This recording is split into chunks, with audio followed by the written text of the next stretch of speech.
Il y a quelque chose de profondément fascinant dans l'image d'Albert Einstein, l'homme qui a révolutionné à jamais notre compréhension de l'espace et du temps, déclarant avec conviction « Je crois au Dieu de Spinoza ». Cette simple phrase, répétée d'innombrables fois tout au long de sa vie, soulève immédiatement une question inévitable. Qu'avait de si particulier ce philosophe hollandais du XVIIe siècle pour mériter l'admiration du plus grand génie scientifique du XXe siècle? Après tout, Einstein était connu pour son scepticisme envers la religion traditionnelle, rejetant catégoriquement toute idée d'un Dieu personnel intervenant dans les destinées humaines, et se moquant, avec son ironie légère, caractéristique, des superstitions religieuses qui dominaient les esprits de son époque. Pourtant, chez Spinoza, il voyait quelque chose de différent, quelque chose qui allait au-delà du simple acte de philosopher. Il voyait un esprit libre, courageux et profondément engagé dans la recherche de la vérité. Pour comprendre le poids de cette admiration, il faut imaginer le contexte émotionnel qui l'entourait. Einstein n'était pas un homme indifférent à la question du sens de la vie, comme on le dépeint à tort de nombreux scientifiques. Il portait en lui un rare mélange de rigueur logique et de sensibilité poétique, et sa quête incessante de compréhension de l'univers était imprégnée d'une fibre presque religieuse, non pas au sens dogmatique, mais dans un sentiment de révérence envers l'ordre cosmique. C'est peut-être pourquoi la figure de Spinoza le fascinait tant. Spinoza vivait aussi pour la vérité, remettait en question la médiocrité de son temps, était prêt à payer le prix de la liberté intellectuelle. Tous deux partageaient un trait d'âme que peu comprennent, ce désir ardent de déchiffrer les mystères de la réalité, même si cela les mettait en conflit avec les croyances les plus profondes de la société. Imaginez un jeune Einstein, encore étudiant, plongé dans ses livres, et remettant déjà en question les fondements de la physique classique. Il baignait dans un monde qui, bien que plus tolérant que celui de Spinoza, révérait néanmoins le dogme, non pas religieux, mais scientifique. Il disait lui-même que son plus grand plaisir intellectuel était de pénétrer les secrets de l'ancien, allusion à la manière affectueuse avec laquelle il évoquait Dieu. On imagine aisément qu'en découvrant l'œuvre de Spinoza, Einstein eut le sentiment d'avoir trouvé une âme sœur. Spinoza ne se contentait pas de remettre en question la religion. Il proposait quelque chose de bien plus audacieux, une vision de la réalité, où Dieu et la nature ne faisaient qu'un, où logique et spiritualité ne s'opposaient pas, mais s'entrelaçaient comme les deux faces d'une même vérité. Pour un homme comme Einstein, cette fusion était irrésistible. C'est peut-être pour cela que, lorsqu'on l'interrogeait sur sa religion, Einstein souriait et répondait simplement « Je crois au Dieu de Spinoza, qui se révèle dans l'harmonie de l'existence, et non à un Dieu qui se préoccupe des destinées et des actions des hommes. » Comprenez la profondeur de cette pensée.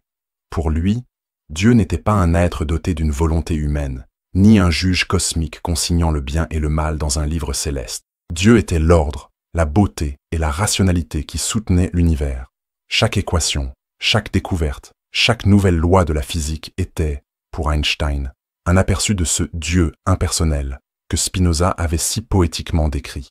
Et c'est à ce stade qu'il faut marquer une pause, non pas dans le récit, mais dans l'acte même de penser. Si vous êtes arrivé jusqu'ici, réfléchissant avec moi à ce lien extraordinaire entre deux des plus grands penseurs de tous les temps, c'est parce que, d'une certaine manière, vous ressentez aussi la curiosité qui a animé Einstein et Spinoza. Alors, profitez-en dès maintenant, car ce n'est que le début d'un voyage fascinant. Aimez et abonnez-vous à la chaîne, car ce type de réflexion doit toucher davantage de personnes qui, comme vous, cherchent au-delà de l'évidence. Ainsi, non seulement vous soutenez ce travail, mais vous rejoignez aussi un mouvement de personnes qui, comme ces deux géants, n'ont pas peur de poser des questions profondes. Pour en revenir à l'histoire, il est presque impossible de ne pas être ému à l'idée du réconfort qu'Einstein trouvait dans la philosophie de Spinoza. À une époque où la physique était en pleine révolution, où ses propres théories étaient remises en question et souvent mal comprises, la lecture de Spinoza lui servit de fondement spirituel, non pas au sens religieux traditionnel du terme, mais comme un rappel que, derrière le chaos apparent du monde, se cachait un ordre immuable, une nécessité logique qui sous-tendait toute chose. Et c'était là une idée profondément spinoziste. Pour Spinoza, tout ce qui existe se produit selon les lois immuables de la nature. Rien n'échappe à cet ordre, et la compréhension de ces lois est la plus haute forme de liberté. Einstein, qui passait des heures à méditer sur des équations, a dû ressentir quelque chose de très similaire à ce que Spinoza a ressenti lorsqu'il a sculpté, mot pour mot, son chef-d'œuvre, l'Éthique.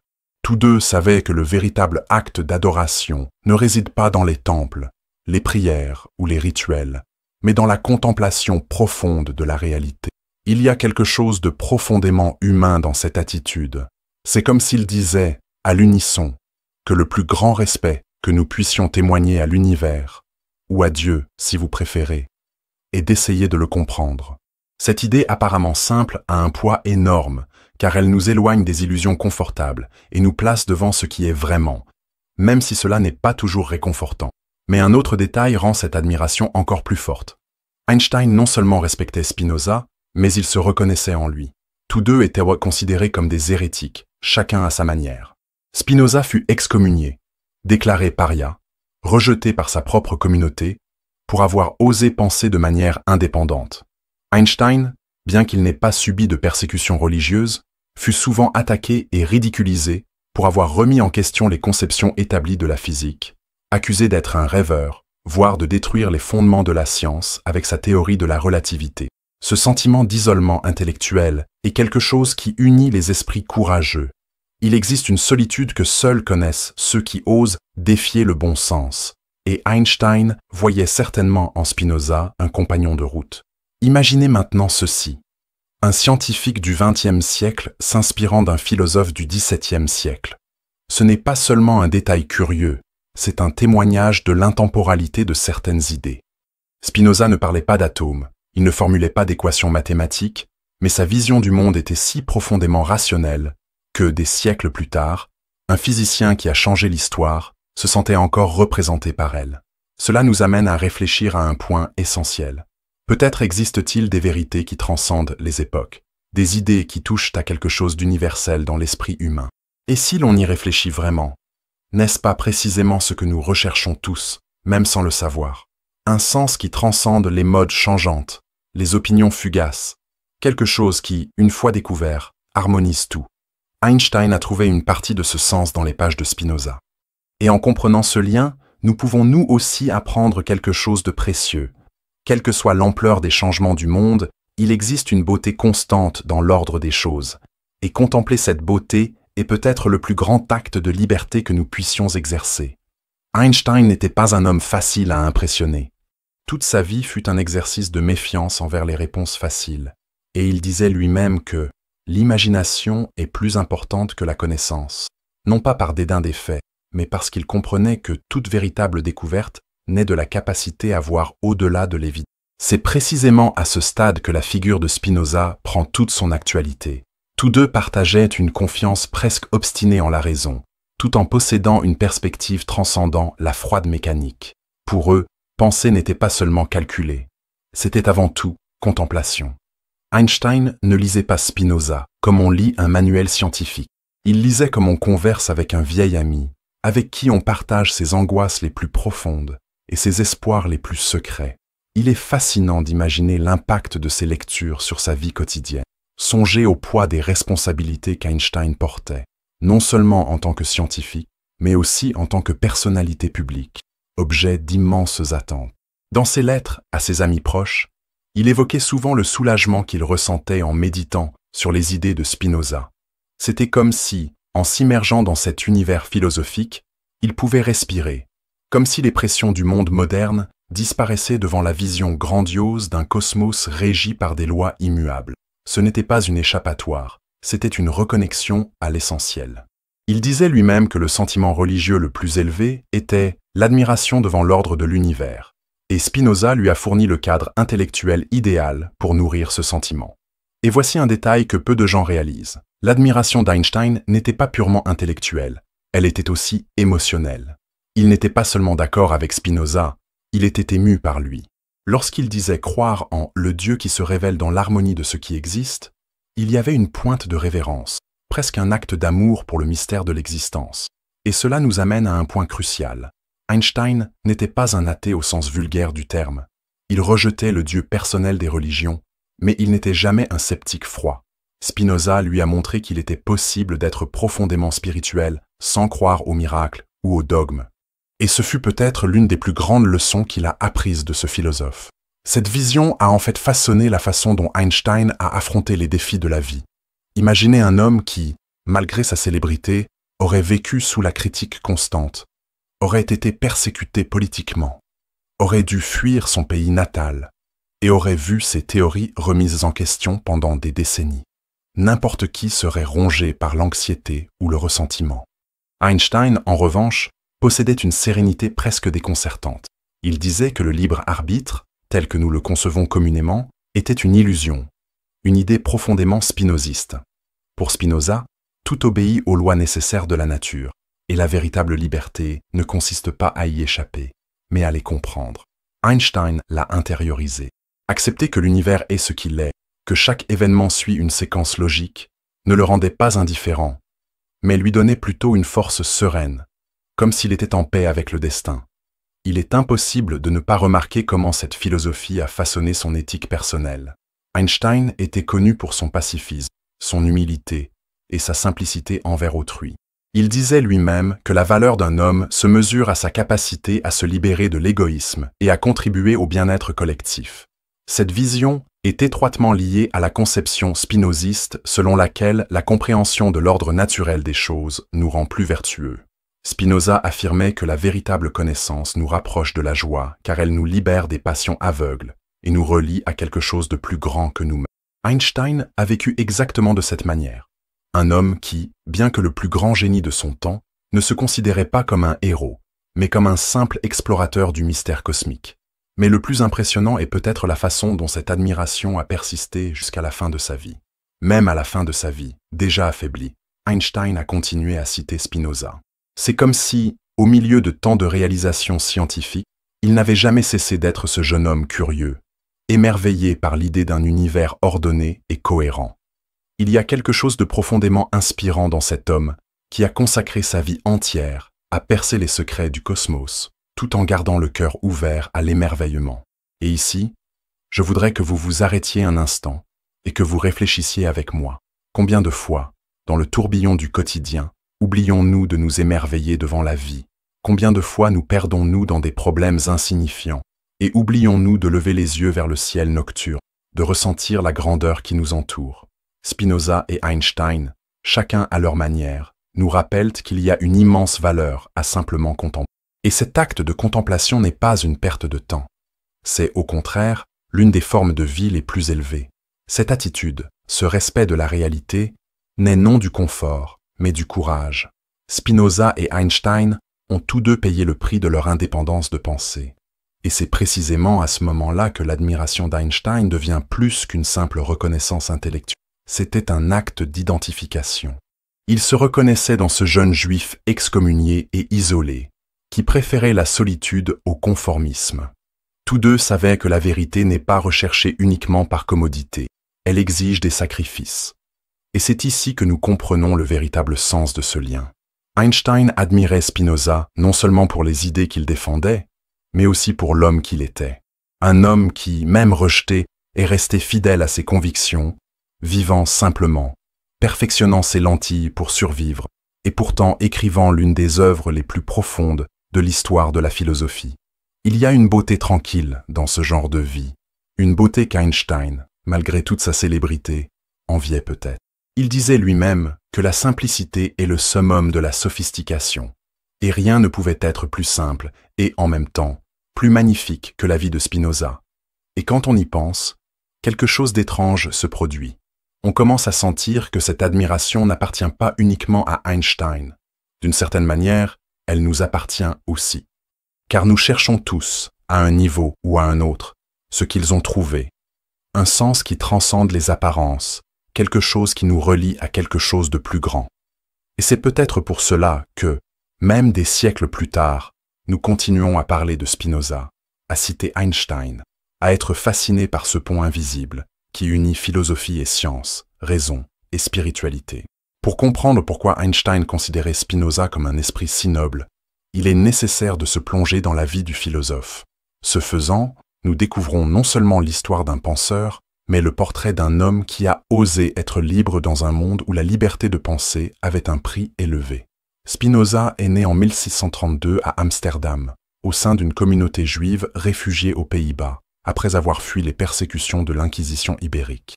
À cette époque, l'intolérance religieuse régnait au quotidien, et la communauté juive, bien que relativement protégée aux Pays-Bas, vivait encore sous tension, entourée de règles rigides qui maintenèrent la cohésion interne du groupe. Dès son plus jeune âge, Baruch Spinoza se distinguait par son intelligence hors du commun, impressionnant les rabbins par son habileté à interpréter les textes sacrés.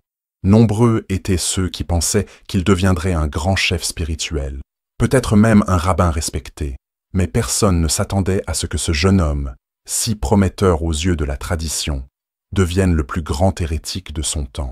Ce changement s'opéra discrètement.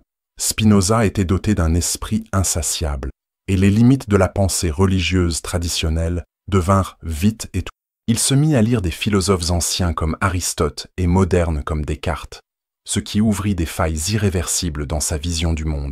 Alors que la plupart des membres de sa communauté acceptèrent les Écritures comme vérité absolue, Spinoza commença à remettre en question l'idée d'un Dieu personnel intervenant, punissant et récompensant, exigeant une obéissance aveugle. Pour lui, la religion était pleine de superstitions qui emprisonnèrent l'esprit humain dans la peur, et rien ne craignait plus Spinoza que de vivre esclave d'idées incapables de résister au poids de la raison. Ses pensées, cependant, ne se limitaient pas à ses réflexions personnelles. Spinoza était trop honnête pour feindre de croire ce qu'il ne croyait pas. Il exprimait ouvertement ses doutes, et bientôt sa réputation d'homme agité se répandit. C'est alors, à 23 ans, que survint le moment qui allait marquer sa vie à jamais. Il fut excommunié de la communauté juive. La sentence d'Érème, lue à la synagogue, fut sévère et impitoyable, le décrivant comme un pesanteur, à éviter de tous.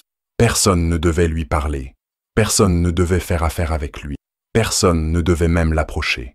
C'était une mort sociale, et pour un jeune homme de 23 ans, cela signifiait la perte non seulement de son identité culturelle, mais aussi de tout lien affectif. Et comment Spinoza réagit-il à cela? Avec un calme qui impressionne encore aujourd'hui. On raconte qu'après avoir reçu sa sentence, il sourit simplement et, quittant la synagogue, prononça une phrase qui ressemblait davantage à une bénédiction qu'à une lamentation. « D'accord, ce n'est pas par vous que je cherche la vérité. » Cette phrase résume parfaitement son essence. Pour Spinoza, la vérité était plus importante que toute approbation sociale. Il préférait la solitude à la soumission. Il préférait être libre, même si cela signifiait vivre comme un paria. Et cette liberté n'était pas seulement théorique. Elle se reflétait dans son mode de vie. Spinoza menait une vie extrêmement simple, refusant les offres de mécénat de riches mécènes qui voulaient le transformer en philosophe de coup. Pour survivre, il travaillait à meuler des lentilles, un travail méticuleux et mal payé, mais qui lui conférait une valeur inestimable, l'indépendance. Tandis que d'autres philosophes se soumettaient aux rois et aux évêques pour s'assurer leur protection, Spinoza restait libre d'écrire ce qu'il pensait sincèrement. Ce choix lui coûta cher. La fine poussière des lentilles endommagea ses poumons, et il mourut jeune, à 44 ans. Mais il mourut comme il avait vécu, fidèle à lui-même. Cette intégrité personnelle était l'une des choses qui enchantèrent le plus Einstein. Il voyait en Spinoza non seulement un philosophe, mais aussi un exemple de courage moral. Considérez ceci. Einstein, bien qu'étant l'un des hommes les plus célèbres au monde, était un critique acharné du nationalisme et du fanatisme, et pour cette raison, il subissait des attaques de toutes parts. Il savait ce que c'était que d'être contraint au compromis, d'adoucir ses opinions pour plaire. Et lorsqu'il lisait Spinoza, il voyait un homme qui ne cédait jamais, un homme qui préférait être oublié plutôt que de vivre dans le mensonge.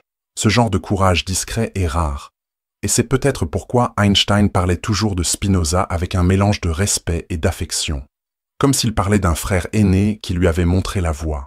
Mais ce n'était pas seulement sa position morale qui le rendait si fascinant. Spinoza était un penseur profondément original, et sa philosophie rompait avec tout ce qui était admis à son époque. Alors que la plupart voyaient Dieu comme un être séparé du monde, il affirmait une idée révolutionnaire. Dieu et la nature sont une seule et même chose. Deus sive natura. Dieu, ou la nature, était l'expression par laquelle Spinoza redéfinit toute la théologie occidentale. Ce n'était pas seulement une idée audacieuse, C'était une idée dangereuse. Pour les autorités religieuses, réduire Dieu à la nature revenait presque à nier son existence. Pour Spinoza, cependant, c'était la forme la plus élevée de révérence. Il ne voulait pas d'un Dieu humain, plein de caprices et de désirs. Il voulait un Dieu infini, éternel, la totalité de la réalité. Et ici, impossible de ne pas ressentir le poids de cette pensée. Imaginez vivre à une époque où le simple fait de suggérer que l'écriture n'était pas la parole littérale de Dieu pouvait être synonyme de persécution, et pourtant écrire un livre entier démontrant que les textes sacrés étaient des œuvres humaines, sujettes à erreur et à interprétation. C'est ce que fit Spinoza dans son traité théologico-politique. Il affirmait que la religion devait se soumettre à la raison, que la liberté de penser était essentielle à une société saine. Ces idées, courantes aujourd'hui, étaient scandaleuses au XVIIe siècle. Spinoza fut traité d'athée, de démon, d'ennemi de la foi. Mais rien de tout cela ne le fit reculer. Et c'est peut-être là que le lien avec Einstein devient le plus intime. Tous deux étaient, au fond, des amoureux de la vérité, une vérité qui ne fait aucun compromis.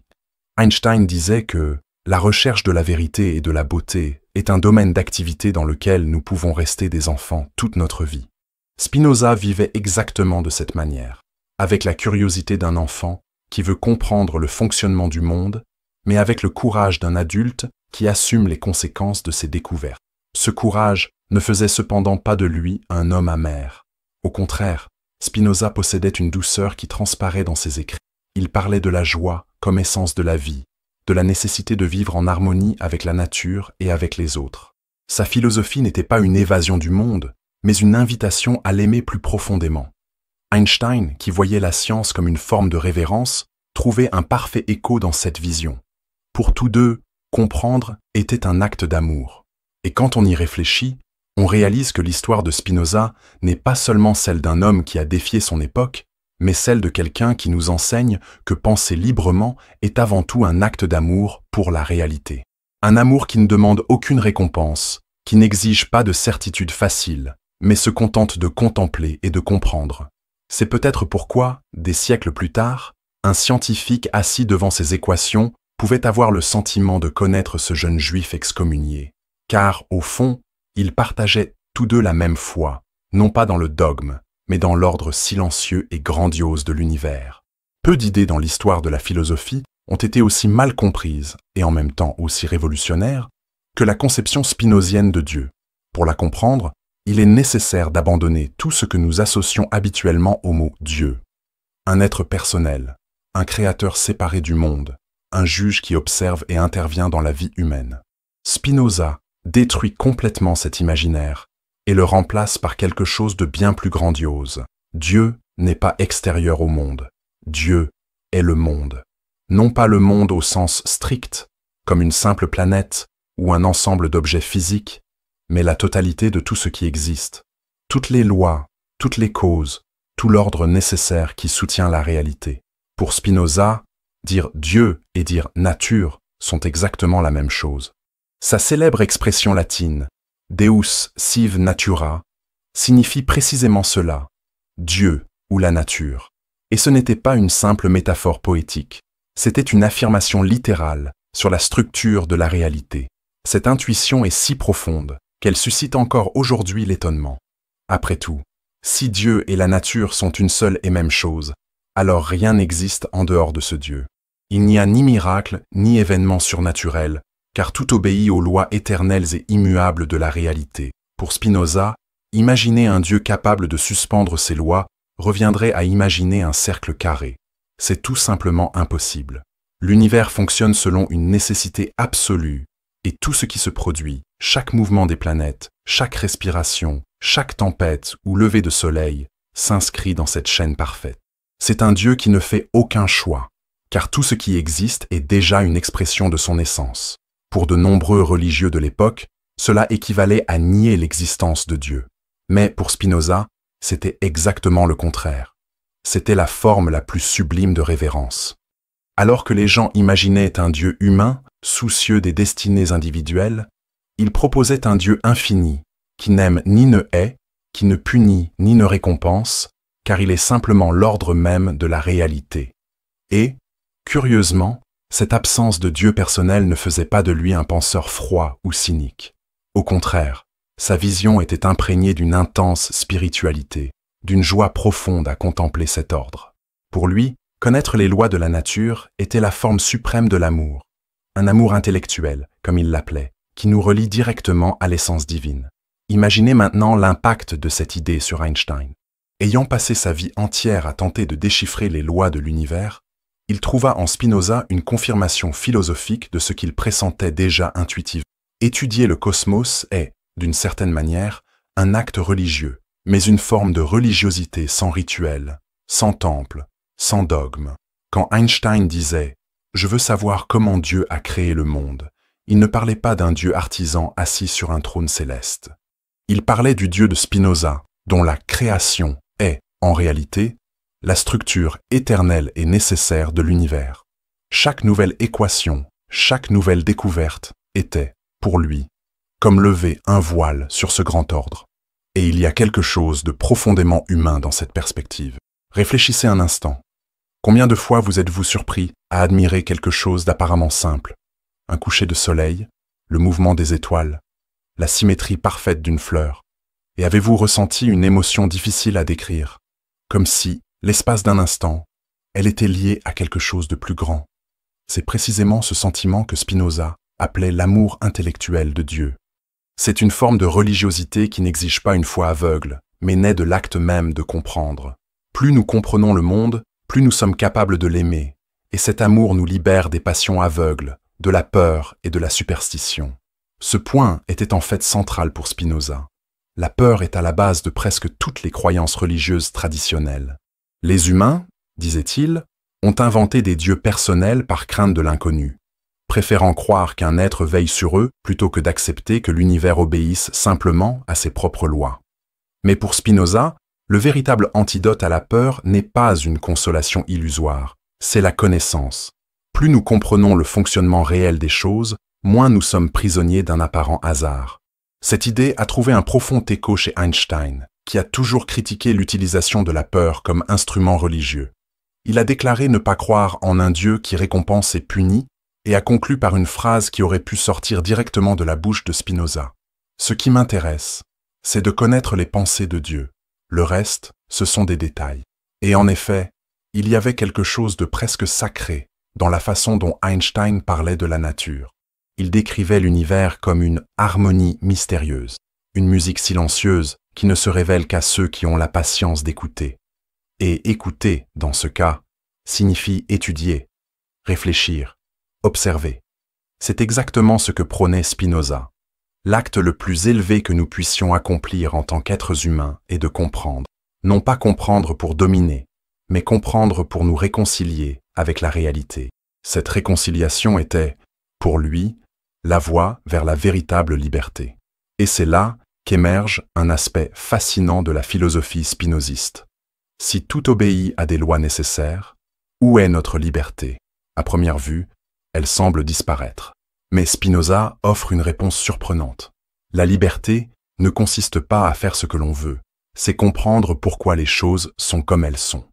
Lorsque nous agissons sous l'impulsion de nos impulsions, de nos passions ou de nos illusions, nous sommes esclaves, même si nous nous sentons libres. Mais lorsque nous comprenons les causes de nos désirs et reconnaissons notre place dans cet ordre universel, nous devenons véritablement libres, non pas parce que nous pouvons changer la nature des choses, mais parce que nous acceptons cette nature avec compréhension et sérénité. Einstein vivait exactement de cette manière. Il disait que le sentiment le plus beau que nous puissions éprouver est celui du mystère, et, d'une certaine manière, c'est une synthèse parfaite de l'amour intellectuel de Spinoza. Pour tous deux, le mystère n'est pas quelque chose qui devrait nous paralyser de peur, mais quelque chose qui nous invite à la contemplation. Et, curieusement, cette contemplation nous rend plus humains, plus éthiques et plus bienveillants. Spinoza soutenait qu'en comprenant que tout dans l'univers est interconnecté, nous devenons plus compatissants, car nous réalisons que nous sommes tous des expressions de la même réalité. Einstein a fait écho à cette pensée lorsqu'il a déclaré que nous devrions élargir notre cercle de compassion à l'humanité tout entière, et même à tous les êtres vivants. Et c'est peut-être là que réside la plus grande beauté de cette conception de Dieu. Elle n'exige pas d'adoration, mais inspire une morale qui naît spontanément de la compréhension. Il ne s'agit pas d'une morale imposée par peur du châtiment, mais d'une éthique qui naît de l'amour de l'ordre naturel.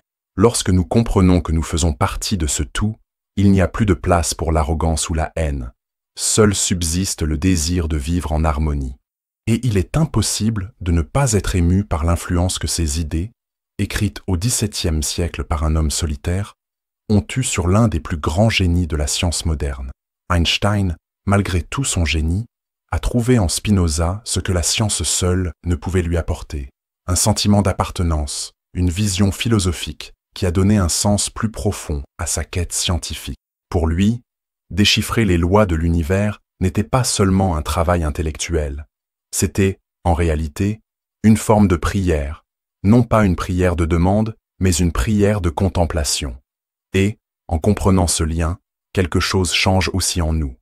Nous réalisons que nous n'avons pas besoin de réponses surnaturelles pour trouver la beauté et le sens.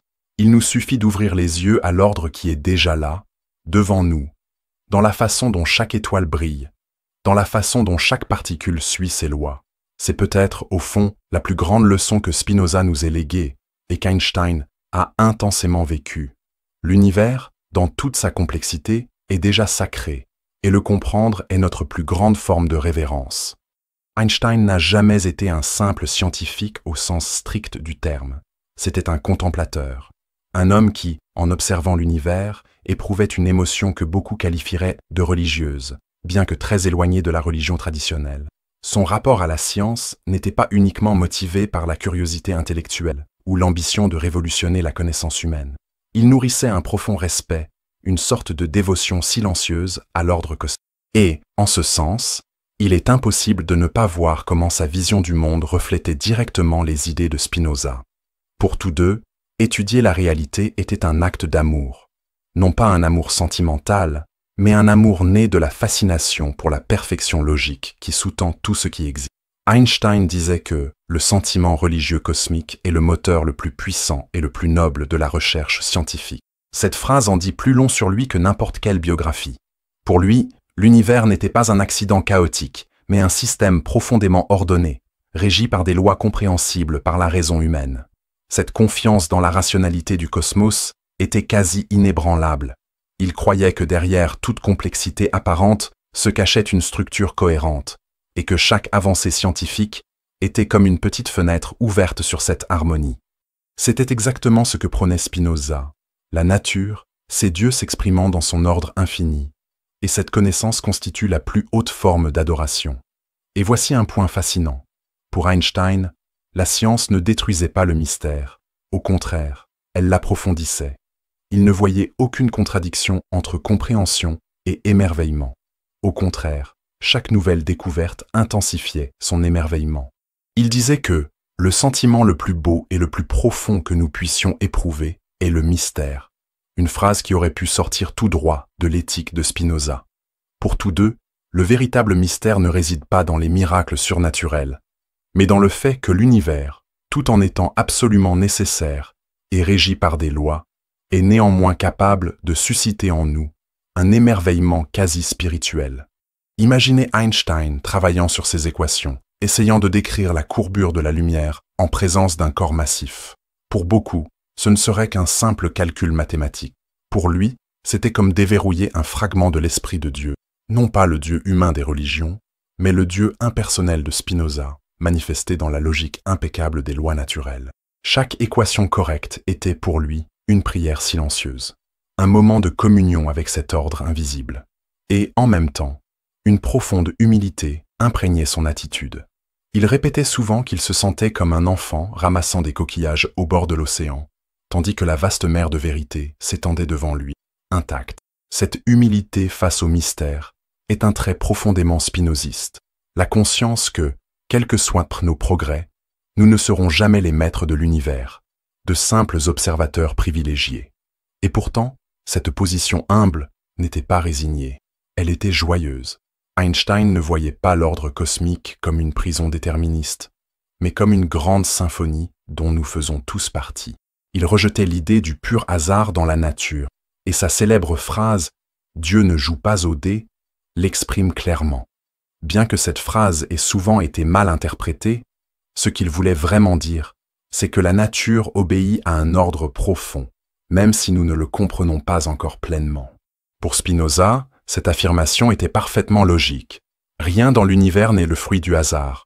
Tout advient par nécessité, car tout fait partie de l'essence de Dieu ou de la nature. Et voici un aspect qui rend la vision d'Einstein encore plus inspirante. Ce respect de l'ordre ne l'éloignait pas du monde humain. Au contraire, il le rendait plus conscient de l'interdépendance de toute chose. Il disait « L'être humain fait partie d'un tout, que nous appelons l'univers, une partie limitée dans le temps et l'espace, mais qui se perçoit comme quelque chose de séparé. Cette illusion de séparation était, pour lui, à l'origine de nombreux problèmes humains. Et cela fait directement écho à la philosophie de Spinoza, qui affirmait que le bien-être humain réside dans la réalisation de notre unité avec la nature. Lorsque nous comprenons que nous sommes l'expression de ce même ordre, il n'y a plus de place pour l'arrogance ou l'égoïsme. Il n'y a que l'acceptation de notre appartenance à quelque chose d'infiniment plus grand. Et de fait, cette acceptation a façonné non seulement la pensée d'Einstein, mais aussi sa personnalité. Il était connu pour son humour léger, sa simplicité et la façon sans prétention dont il gérait sa célébrité. Dans ses lettres, il écrivait qu'il se sentait comme un simple, humble serviteur de l'univers, quelqu'un qui avait le privilège de déchiffrer un infime fragment de la structure cosmique. Cette humilité n'était pas feinte, c'était la conséquence naturelle de quelqu'un qui vivait plongé dans la contemplation de cet ordre grandiose. C'est comme s'il disait « Face à un univers aussi vaste et cohérent, la seule attitude possible est la gratitude silencieuse. » Mais le plus fascinant est peut-être que, pour Einstein, cette vénération ne dépendait pas de réponses définitives. Il n'avait pas besoin d'un « pourquoi » ultime. Il ne cherchait pas d'explication métaphysique qui donnerait un sens humain à l'univers. Le simple fait qu'un ordre existe, que nous puissions le comprendre au moins en partie, était déjà, pour lui, un motif de profonde admiration. Spinoza dirait la même chose. Le véritable amour intellectuel de Dieu n'attend pas de récompense, n'exige pas que l'univers soit juste à nos yeux. Il accepte simplement ce qui est et s'en réjouit. Et quand on y réfléchit, on se rend compte que cette attitude, même si elle peut paraître lointaine, est quelque chose que nous pouvons tous cultiver. Nul besoin d'être un génie de la physique pour ressentir ce respect. Il suffit de s'arrêter de temps en temps et d'observer attentivement, de contempler le ciel étoilé, de remarquer le rythme silencieux des saisons, la précision avec laquelle chaque cellule de notre corps accomplit ses fonctions. Il y a quelque chose de sacré dans cet ordre, non pas parce que quelqu'un l'a créé pour nous servir, mais parce qu'il existe, tout simplement, et que nous existons en lui. C'est peut-être le plus grand héritage qu'Einstein et Spinoza nous ont laissé. La capacité de regarder le monde avec des yeux qui voient, et pas seulement avec des yeux qui désirent. Et il est impossible de ne pas ressentir que, d'une certaine manière, cette vision change tout. Car lorsque nous commençons à considérer la science non pas comme une collection de données froides, mais comme un acte de révérence, chaque découverte, aussi petite soit-elle, devient un moment de communion avec cet ordre silencieux. Et peut-être, en vivant ainsi, répétons-nous, d'une certaine manière, le même geste qui a uni ces deux géants, celui d'aimer l'univers non pas avec des mots, mais avec un esprit éveillé et un cœur ouvert. Il y a un aspect de Spinoza qui, bien que moins évoqué par le grand public, a peut-être influencé Einstein encore plus profondément que sa conception de Dieu, sa compréhension de la liberté et de l'éthique. Pour Spinoza, la philosophie n'était pas un exercice abstrait pour universitaires, mais une pratique destinée à transformer la vie, à nous rendre plus sereins, plus heureux et plus libres. Et cette idée résonnait parfaitement avec la façon dont Einstein voyait le monde et menait sa propre vie. Car, pour tous deux, la connaissance n'était pas seulement un outil intellectuel, c'était un chemin vers la libération intérieure. Spinoza affirmait, avec une clarté étonnante, que la véritable liberté ne consiste pas à faire ce que l'on veut, mais à comprendre pourquoi on veut ce que l'on veut. À première vue, cela semble paradoxal, presque une insulte à la notion courante de libre arbitre, mais il suffit d'y regarder de plus près pour en percevoir la sagesse. Lorsque nous sommes dominés par des passions désordonnées, des impulsions irrationnelles ou des croyances superstitieuses, nos actions ne nous appartiennent pas véritablement. Nous sommes emportés comme des feuilles par le vent, esclaves de causes que nous ne comprenons même pas.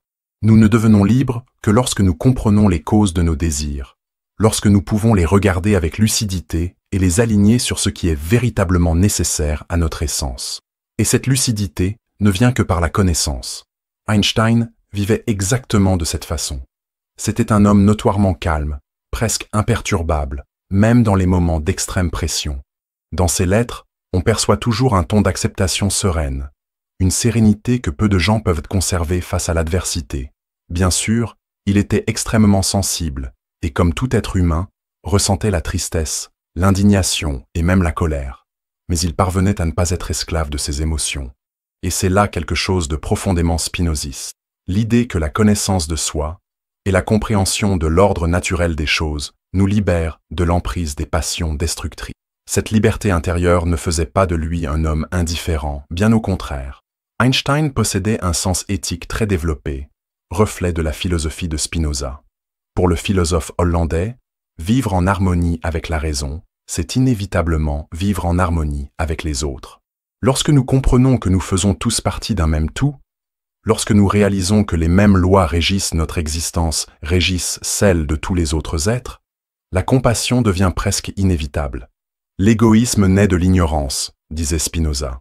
La véritable connaissance nous conduit à l'amour, car elle nous fait ressentir l'interdépendance de toute chose. Einstein a exprimé cette même idée en d'autres termes. Il a dit que les êtres humains sont comme les parties d'un tout, mais que, par l'illusion, ils se sentent séparés. Surmonter cette illusion et élargir notre cercle de compassion était pour lui le plus grand défi moral. Ce n'était pas que de la rhétorique. Einstein l'a vécu. Il était connu pour son humilité, son respect pour les personnes de toute classe sociale, son pacifisme et son engagement humanitaire. Il s'opposait fermement à l'utilisation de ses découvertes à des fins militaires et luttait contre toutes les formes d'oppression, qu'il s'agisse du nazisme en Europe ou du racisme aux États-Unis. Cette position ne relevait pas d'une religiosité traditionnelle, mais d'une éthique rationnelle, très proche de celle prônée par Spinoza. Et ici, il est important de comprendre quelque chose. Cette éthique n'était pas un devoir imposé, mais une conséquence naturelle de la compréhension. Pour Spinoza, nul n'a besoin d'être ordonné d'aimer. Le véritable amour naît de la compréhension. Lorsque nous réalisons que nous sommes tous des expressions de la même réalité, que nos joies et nos peines font partie du même tissu cosmique, la bonté devient presque inévitable. C'est une éthique née de la connaissance et non de la peur. Einstein vivait exactement de cette manière. Il n'a jamais été un moraliste au sens traditionnel du terme. Il ne parlait pas du péché ou de la vertu comme de catégories absolues, mais il vivait éthiquement parce que sa vision du monde ne lui permettait pas d'autre voie. Et c'est peut-être là l'un des plus beaux aspects de l'influence spinoziste. Elle engendre une morale sans contrainte, un bien qui naît spontanément de l'amour de la réalité. Einstein avait une phrase qui résume parfaitement cela. La vraie religion consiste à savoir ce qui est, non à savoir ce qui devrait être. Spinoza aurait adhéré à cette idée sans hésitation. Pour tous deux, la sérénité et la bonté ne sont pas des accomplissements surnaturels. Ce sont les conséquences naturelles d'un esprit qui voit clair. Mais il est un autre point sur lequel la philosophie de Spinoza a profondément marqué la vie d'Einstein, l'acceptation du nécessaire. Spinoza disait que tout ce qui arrive se produit selon des lois éternelles, et lutter contre cette nécessité est une illusion. La véritable liberté réside dans l'acceptation joyeuse de l'immuable, car tout participe de l'ordre du tout. Einstein, qui voyait l'univers comme un système parfaitement cohérent, avait précisément cette attitude. Il acceptait sereinement succès et échec, joie et perte, car il savait que tout participe de la grande symphonie cosmique. Dans l'un de ses derniers écrits, il affirmait que la mort ne le préoccupait pas, car nous, physiciens, savons que la distinction entre passé, présent et futur n'est qu'une illusion obstinément persistante. Cette sérénité face à la fin de vie est un trait profondément spinoziste. Et le plus inspirant dans tout cela est peut-être de constater que cette vision éthique et rationnelle ne l'a pas éloigné des autres, mais au contraire l'a rapproché. Einstein, bien que plongé dans les calculs et les théories, était un homme profondément humain, doté d'un humour affable et d'une chaleur qui conquit tout son entourage. Spinoza, malgré son isolement, était décrit par les rares amis qui lui rendaient visite comme un homme aimable, souriant et toujours prêt à discuter. Tous deux vivaient simplement, sans ostentation, et semblaient posséder une rare légèreté, cette légèreté que seuls ceux qui sont réconciliés avec la réalité peuvent posséder. Et quand on y réfléchit, on réalise que la véritable liberté dont il parlait n'est pas quelque chose de lointain ou réservé au génie. C'est une liberté que nous pouvons tous expérimenter, au moins en partie, lorsque nous acceptons les choses telles qu'elles sont et cherchons à les comprendre au lieu d'y résister aveuglément.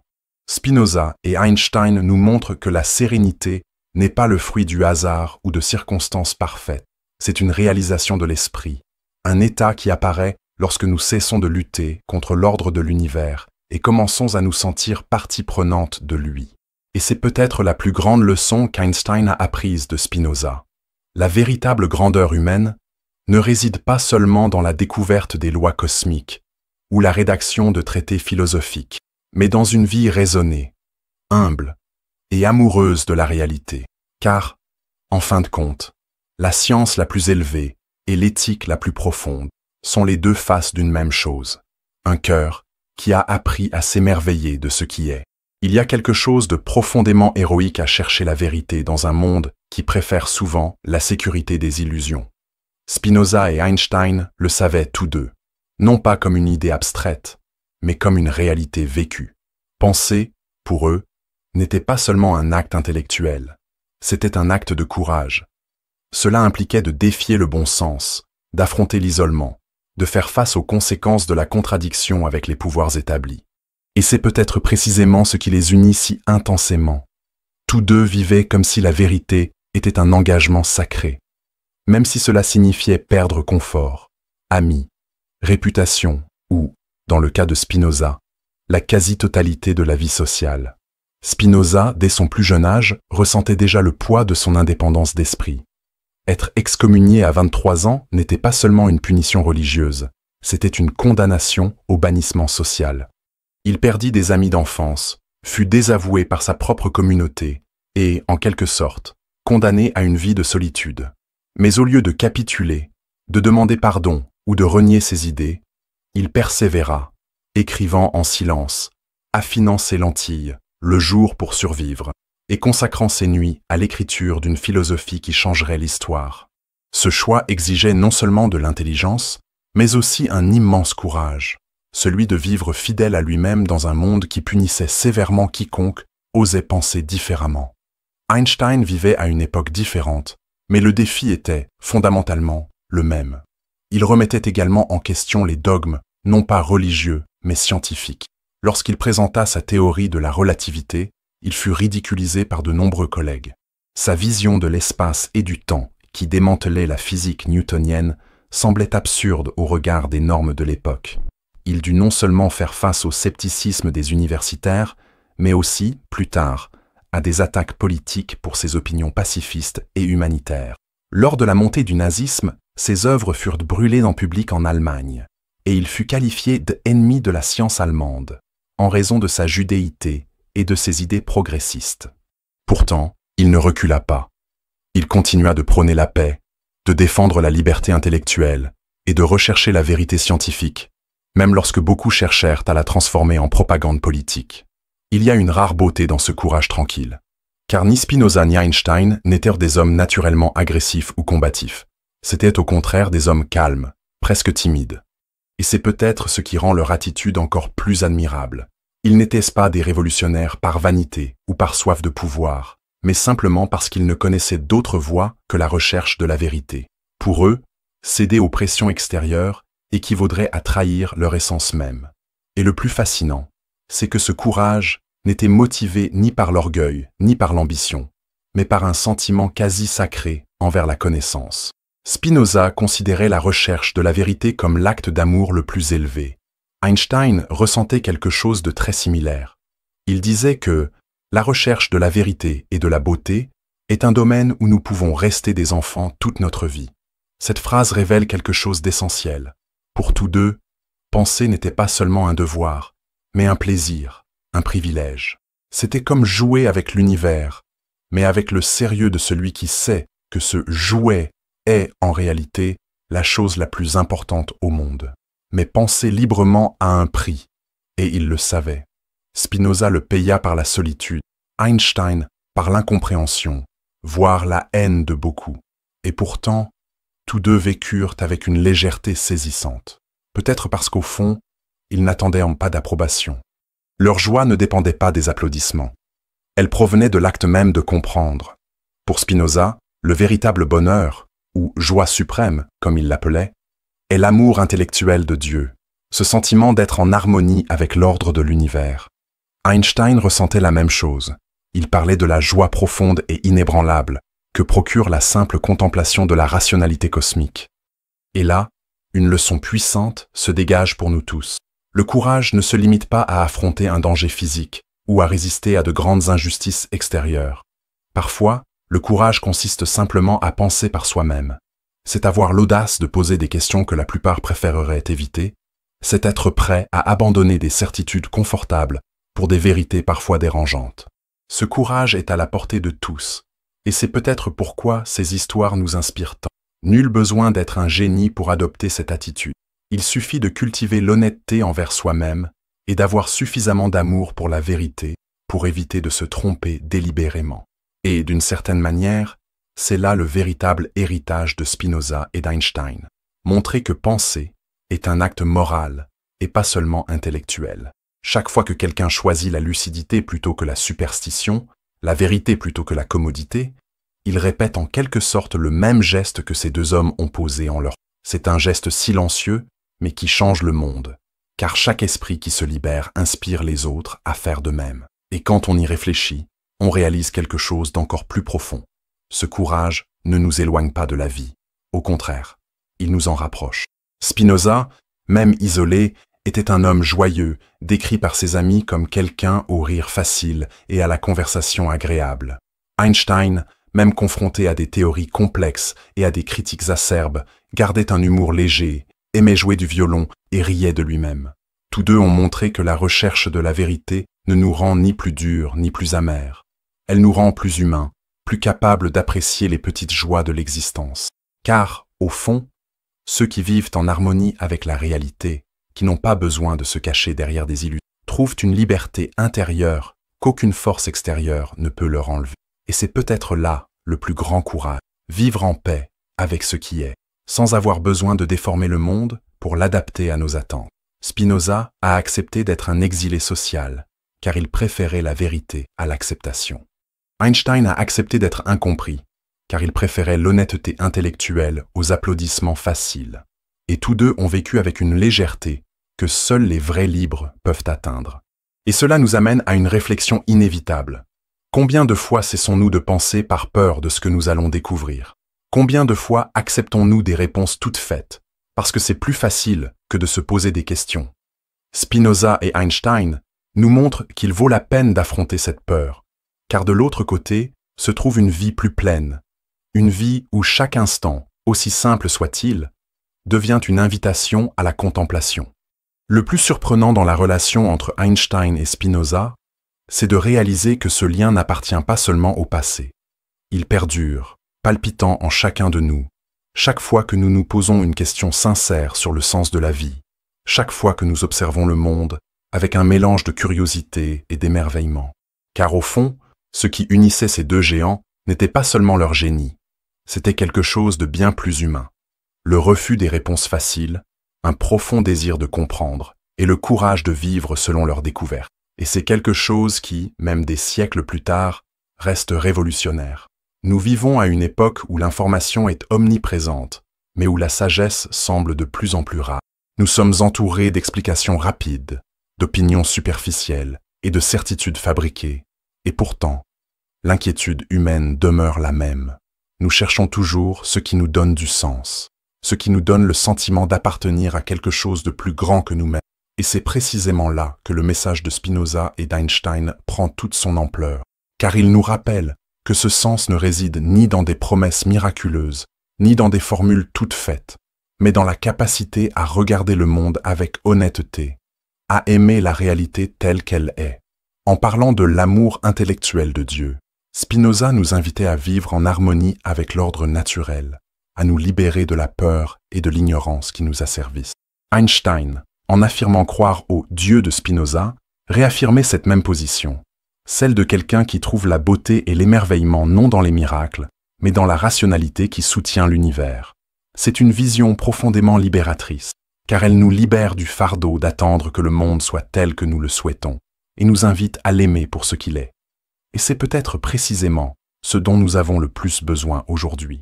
Dans un monde empli d'anxiété, de pression et de quête constante de contrôle, accepter simplement l'ordre des choses, apprendre à réfléchir avant de juger, chercher à comprendre avant de réagir, est profondément transformateur. Cette acceptation n'est pas de la passivité. Au contraire, c'est une force immense, car elle naît de la connaissance. Comprendre le fonctionnement des choses nous permet de cesser de nous laisser entraîner par des passions aveugles, des peurs et des attentes irréalistes. Nous trouvons une sérénité que rien d'extérieur ne peut ébranler, la même qui a permis à Spinoza de vivre isolé et de sourire, la même qui a permis à Einstein d'affronter les critiques et les persécutions avec un humour léger. Mais cet héritage n'est pas seulement individuel, il est aussi collectif. Spinoza rêvait d'une société où chacun serait libre de penser, où la raison serait plus forte que le fanatisme, où la tolérance serait une conséquence naturelle du savoir. Einstein, au XXe siècle, s'est battu pour le même idéal. Il a défendu la paix, combattu le racisme et soutenu la liberté d'expression, toujours guidé par la conviction que raison et compassion sont indissociables. Et aujourd'hui, alors que le monde est encore divisé par la haine, l'intolérance et un dogme aveugle, cette vision reste un phare. Et le plus beau, c'est de réaliser que cet héritage ne requiert pas d'être des génies pour le suivre. Nul besoin d'écrire des traités philosophiques ou de créer des théories révolutionnaires. Il suffit d'adopter la même perspective, la perspective curieuse, humble et courageuse qu'eux. Il suffit de poser des questions sincères, de chercher à comprendre plutôt qu'à juger, d'accepter que le monde est plus grand que nos désirs et de l'aimer pour cela. Ce changement d'attitude, apparemment simple, peut transformer non seulement nos vies, mais aussi nos relations avec les autres. Et voici une réflexion personnelle.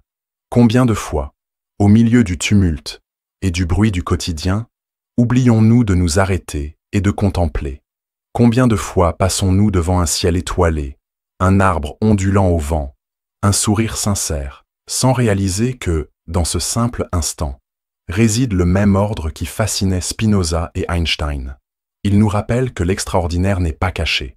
Il est dans ce qui a toujours existé devant nous, attendant simplement que nous ayons les best senses, yeux pour le voir. C'est pourquoi ce lien est toujours important, et peut-être plus important que jamais, parce qu'il nous invite à une vie plus profonde, plus consciente et plus libre. Il nous rappelle que penser n'est pas seulement un acte intellectuel, mais un acte d'amour, que comprendre est une forme de libération, qu'accepter la réalité, avec toute sa douleur et sa beauté, est la clé d'une joie indépendante des circonstances extérieures. Et lorsque nous regardons Spinoza et Einstein ainsi, non pas comme des figures lointaines, mais comme des êtres humains qui ont osé vivre selon cette vérité, quelque chose en nous s'éveille. C'est comme si une voix silencieuse nous disait que nous aussi, nous pouvons le faire. Nous pouvons questionner, apprendre, vivre avec le même respect pour le mystère qui nous entoure. Et peut-être, ce faisant, honorerons-nous leur héritage de la seule manière qui compte vraiment, non seulement en les admirant, mais en poursuivant la même quête, avec la même curiosité, le même courage, le même amour du réel. Car, en fin de compte, c'est ce qui unit tous ceux qui, comme Spinoza et Einstein, osent penser. La certitude silencieuse que comprendre est, en soi, un acte sacré, et que vivre avec cet amour de la réalité est la plus haute forme de liberté qu'un être humain puisse atteindre.